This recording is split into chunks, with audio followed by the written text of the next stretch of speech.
Mesdames et messieurs, bonjour et bienvenue au Flash Info. Alain, ce matin, au Cameroun, les circulations des poids lourds suspendues. Le Tour cycliste international du Cameroun chamboule la circulation.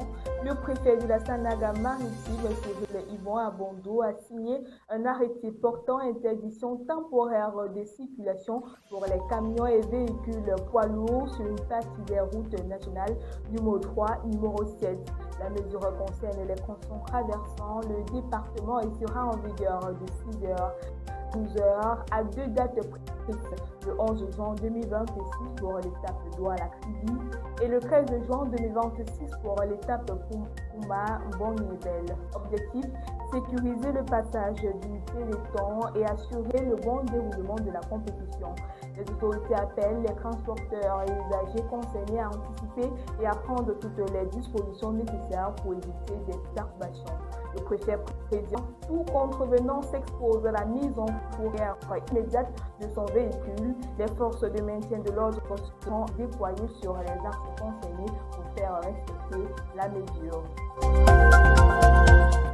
En éducation, ration des standards du système anglo-saxon. Prise autour du DCI, la ministre des Enseignements secondaires, Mme Naloba Yonga, a réaffirmé sa volonté de rétablir les standards du système éducatif anglo-saxon après la fuite massive des épreuves qui a contraint au report de la section écrite des examens. Lors d'une conférence de presse lundi à Yaoundé, la ministre s'est dite bouleversée par la diffusion en ligne des sujets avant le début des épreuves. Elle déplore un effondrement progressif des exigences autrefois liées à cet examen. Pour elle, reformer la section écrite était indispensable afin de préserver l'intégrité et la dignité du système anglo-saxon. La ministre a rappelé l'importance symbolique du DCI pour les anglophones.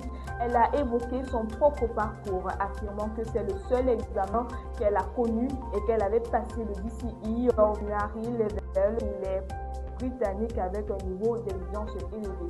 Face à la fuite, la ministre a insisté sur l'inadmissible. Organiser un examen dont les candidats détiennent déjà les questions discréditerait totalement les responsables de l'évaluation.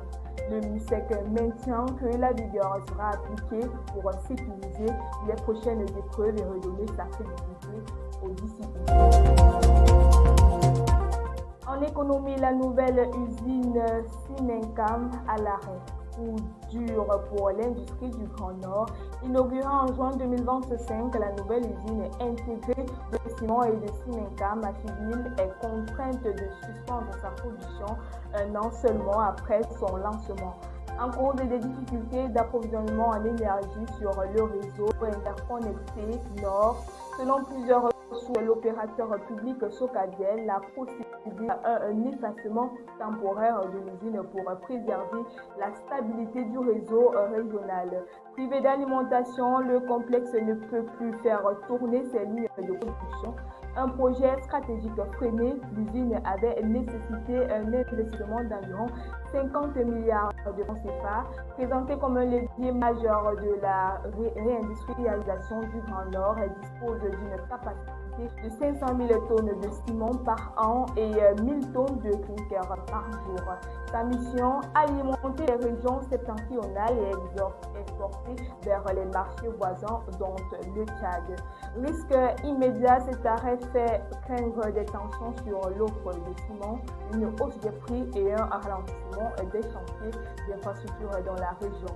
Au-delà de Simencam, cette interruption met une nouvelle fois en évidence les faiblesses structurelles du système énergétique camerounais qui contient de peser sur les ambitions industrielles du pays. Et pour finir, en sport mondial 2026, l'arbitre somalien refoulé des États-Unis.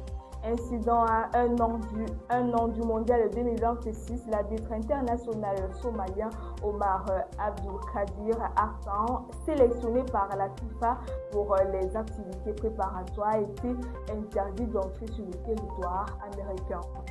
se sont produits à son arrivée aux États-Unis. Les raisons exactes du refoulement n'ont pas été détaillées officiellement par les autorités américaines.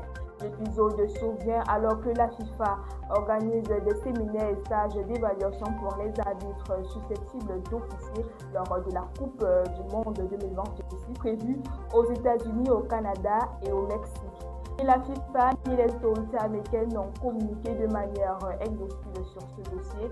Les observateurs attendent des clarifications pour savoir s'il s'agit d'un problème administratif de visa ou une autre procédure migratoire. Ce cas pose la question des procédures d'entrée pour les acteurs du football international à l'approche du tournoi.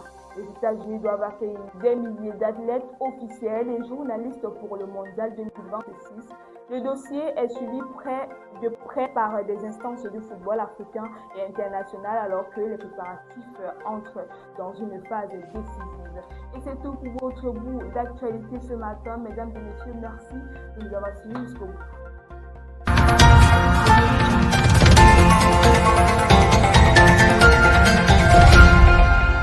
Campus TV, nous sommes ensemble.